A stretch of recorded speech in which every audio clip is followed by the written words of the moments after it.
नमस्कार, मैं धीरज सहार हूँ। आप 90 डिग्री देख रहे हैं। आज इस वक्त लोहा माजरा गांव में हम मौजूद हैं और दीपेंद्र सिंह हुड्डा के बहादुरगढ़ विधानसभा के दौरे जो हैं आज चले हुए हैं। हमारे साथ प्रोफेसर कृष्ण जून मौजूद हैं। आज गांव में प्रोग्राम भी था, अच्छा प्रोग्राम यहाँ पर हुआ है, तो इनसे आज जान लेते हैं। कृष्ण भाई, आज प्रोग्राम गाँव में हुआ दीपेंद्र सिंह हुड्डा का, अच्छा प्रोग्राम हुआ है। चुनाव को किस प्रकार आप देख पा रहे हैं? देखिए, चुनाव अब की बार झूठ और विकास के नाम पे लड़ा जा रहा है। जो 10 साल से झूठ, धार्मिक बातें, जातीय द्वेष, ये जो फैलाया जा रहा है, और एक तरफ जो पिछले 10 साल का कांग्रेस के समय का जो विकास का कार्य थे, उनको लोगों ने तुलना कर ली है। 10 सालों में इन लोगों ने क्या किया, उन लोगों ने क्या किया। अब कर चुनाव सिर्फ और सिर्फ विकास के, महंगाई के नाम पे लड़ा जा रहा है। पिछली बार बहादुरगढ़ विधानसभा की अगर बात करूं तो शहर से दीपेंद्र सिंह हुड्डा पिछड़ गए थे। अब की बार क्या माहौल देख पा रहे हैं? लीड जो दीपेंद्र सिंह हुड्डा की बढ़ेगी या फिर बराबर ही रहने वाला है? नहीं, ये बात मैं आपकी मानता हूँ। हम पिछली बार शहर से थोड़ा पिछड़ गए थे, ज़्यादा मार्जिन तो नहीं था, थोड़ा ही था। लेकिन अब की बार आप देख सकते हैं, पिछले 2-3 महीने से शहर में लूटमार, कई दुकानों पे गोलियां चली हैं, महंगाई इतनी तरस्त है, बाज़ार में रौनक नहीं है। तो शहर का भी व्यापारी वर्ग भी बहुत परेशान आ चुका है इस सरकार से। ना तो यहाँ पे शांति है, लॉ एंड ऑर्डर नहीं है, ना काम धंधा है, चौपट हो चुका सब कुछ। तो इस बार, अब की बार शहर का जो व्यापारी वर्ग भी है, वो भी बिल्कुल इस भाजपा सरकार से त्रस्त आकर दीपेंद्र भाई के साथ पूरे जोर से लगा हुआ। पिछले दिनों जो नफे सिंह राठी हत्याकांड हुआ, उसके बाद बहादुरगढ़ ही नहीं पूरे हरियाणा में दहशत का माहौल था, क्योंकि प्रदेश अध्यक्ष एक पार्टी के वो थे। तो इस चीज़ का फ़र्क पड़ेगा, क्योंकि क्राइम के मामले में भी हरियाणा आज के दिन सबसे ऊपर चल रहा है, बेरोजगारी के मामले में सबसे ऊपर चल रहा है। तो बहादुरगढ़ में जो है नफे सिंह राठी हत्याकांड का जो मामला हुआ, इससे क्या कांग्रेस के तरफ रुझान बनेगा लोगों का? जी बिल्कुल निसंदेह बनेगा, क्योंकि आप देख सकते हैं जैसे जो कांग्रेस सरकार आई थी 2005 में, उससे पहले भी ऐसी ही सिचुएशन थी हरियाणा में, और चौधरी भूपेंद्र सिंह हुड्डा के नेतृत्व में कांग्रेस सरकार बनी। और उन्होंने अपने पहले ही भाषण में ये कह दिया था, बल्कि चुनाव सीएम बनने से पहले चुनावी रैली में उन्होंने ये कह दिया था, रोहतक की रैली में, कि अगर मैं मुख्यमंत्री बना तो अपराधी या तो हरियाणा छोड़ जाइए, नहीं तो दुनिया छुड़वा दूंगा। और उन्होंने करके दिखाया। उन्होंने पुलिस को फ्री हैंड किया और खूब सारे एनकाउंटर हुए। अपराधी पैसे दे देकर पुलिस को कि हमें अरेस्ट कर लो, हमें अरेस्ट कर लो, ऐसे हालात बन गए थे। और 10 साल तक हरियाणा क्राइम फ्री रहा। 17 चीज़ों में हरियाणा पूरे देश में नंबर 1 पे आया। लेकिन अब मैंने पहले भी आपको बात बताई, लॉ एंड ऑर्डर की स्थिति इतनी ज़्यादा ख़राब हो चुकी है कि आप देख सकते हैं कि जब एक 2 बार का विधायक और एक बड़ी पार्टी का प्रदेश अध्यक्ष को जिस तरह गोलियों से भून दिया, अगर आज तक अभी तक भी उसका अपराधी पकड़ा नहीं गए, अपराधी पकड़े नहीं गए, ना उस साजिश का खुलासा हुआ है। तो देश में आप किसी दिन भी कोई न्यूज़पेपर उठा के देख लो, कहीं ना कहीं मर्डर हो रहे हैं, कहीं लूट हो रही है, कहीं डकैती डल रही है। इस बात में कोई दो राय नहीं कि भय और भ्रष्टाचार का माहौल है यहाँ पर, लूट खसोट का माहौल है, क्राइम बहुत ज़्यादा बढ़ चुका है, नशा बहुत ज़्यादा बढ़ चुका है। और ये सारी चीज़ें निसंदेह इस बात में दीपेंद्र भाई के चुनाव में 100% प्रभाव डालेंगी। पहले भी चौधरी भूपेंद्र सिंह हुड्डा ने क्राइम फ्री हरियाणा बनाया था, क्योंकि लोगों को यकीन ही नहीं के ऊपर है, किसी और के ऊपर यकीन ही नहीं है। उससे पहले चौटाला सरकार देख ली, अब बीजेपी सरकार देख ली, दोनों में क्राइम खूब फला फूला है। एक सिर्फ चौधरी भूपेंद्र सिंह हुड्डा के नेतृत्व में ऐसी सरकार थी जिसमें क्राइम फ्री हरियाणा था। उसमें इन्वेस्टमेंट भी दुनिया भर का हुआ, हरियाणा में बड़ी बड़ी कंपनियाँ आई।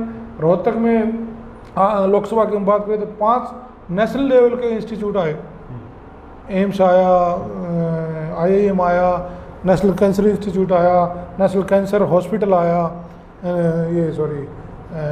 न्यूक्लियर रिसर्च सेंटर आया नेशनल।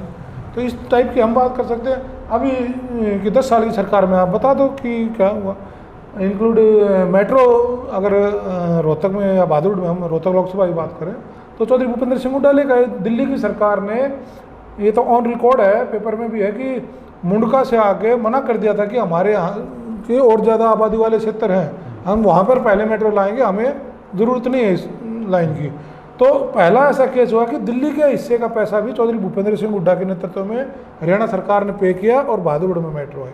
और उस दिन के बाद से आज तक एक नया पिलर, क्या एक ईंट भी कह सकते हैं कि बीजेपी सरकार ने 10 साल में मेट्रो के लिए एक चीज़ भी नहीं बढ़ाई।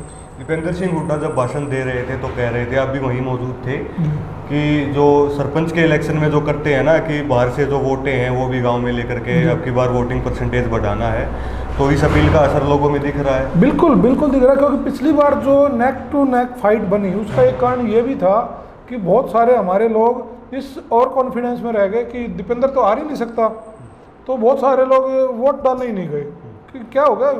तो अब की बार बिल्कुल निम्न स्तर पे जाके हम एक एक वोट पे फोकस कर रहे हैं और दीपेंद्र भाई को अगर इतना बड़ा मार्जिन दे देंगे कि बीजेपी चाहेगी तो भी कोई धांधली नहीं कर सकती।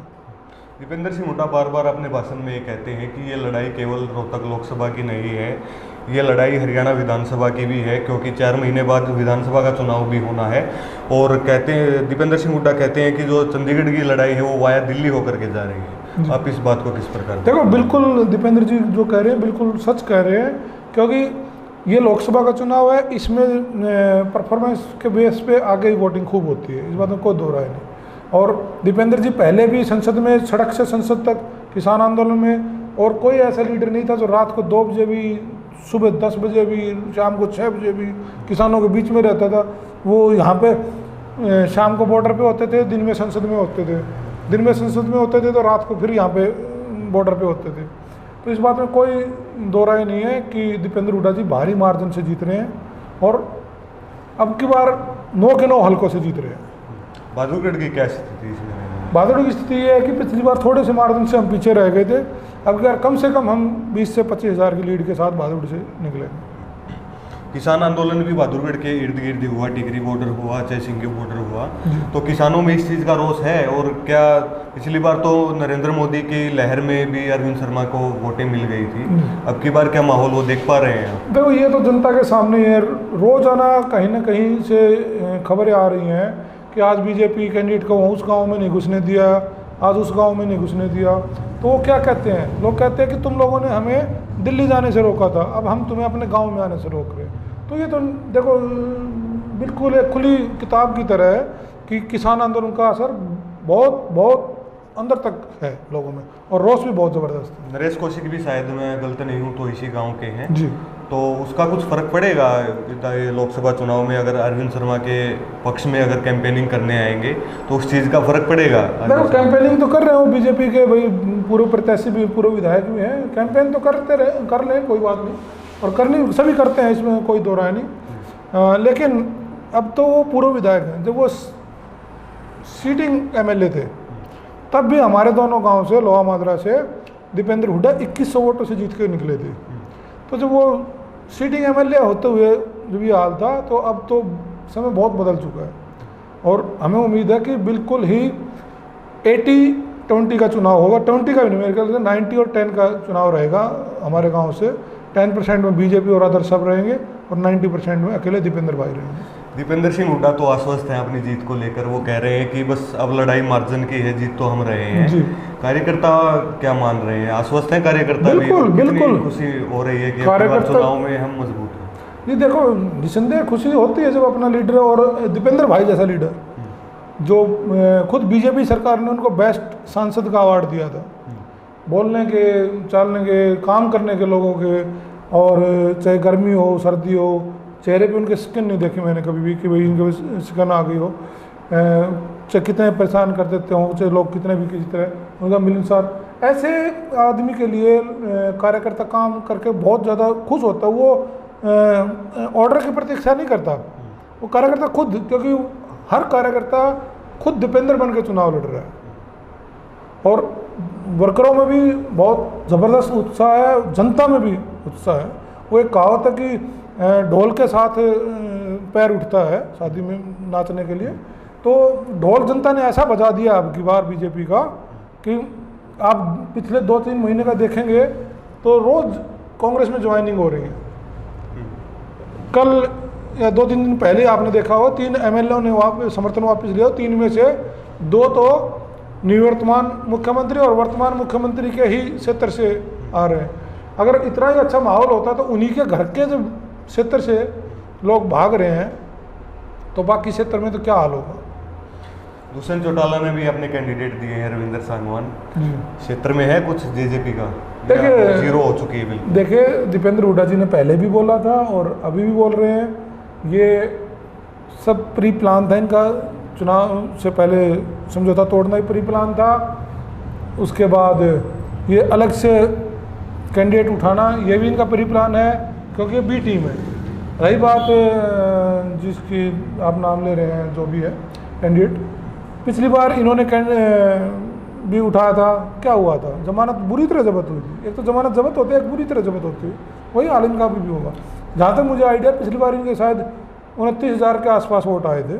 अब की बार मुझे नहीं लगता कि 9,000 भी वोट ही मिलेंगे इनको। नुकसान तो करेंगे ना, जितने भी वोट अगर लेंगे तो दीपेंद्र सिंह हुड्डा को नुकसान करने की नहीं, आप ये कैसे कह सकते हैं कि दीपेंद्र हुड्डा का नुकसान करेंगे? आप कैसे कह सकते हैं ये बात कि ये दीपेंद्र हुड्डा का नुकसान करेंगे? तो मतलब कोई फर्क नहीं पड़ेगा? नहीं, कोई फर्क नहीं पड़ेगा। और दूसरी बात, जो आप इशारा कर रहे हैं, हमारा कोई फर्क नहीं पड़ता। दीपेंद्र हुड्डा को 36 बिरादरी की वोटें मिल रही हैं, तो कोई ये कहे कि किसी उसकी मिल रही है, कि 36 बिरादरी की वोटें मिल रही है। 36 बिरादरी के लीडर है और आगे भी रहेंगे, और 36 बिरादरी के इन्होंने काम किया, इसलिए 36 बिरादरी से इनको समर्थन मिल रहा है बात करने के लिए। तो प्रोफेसर किरचंजून थे और लोहा माजरा गांव में हम मौजूद थे, और दीपेंद्र सिंह हुड्डा का कुछ ही देर पहले जो प्रोग्राम हुआ था, बहुत अच्छा प्रोग्राम वो हुआ था। बहादुरगढ़ विधानसभा के दौरे आज दीपेंद्र सिंह हुड्डा कर रहे हैं। तमाम मुद्दों पर हमने बातचीत की। शुक्रिया।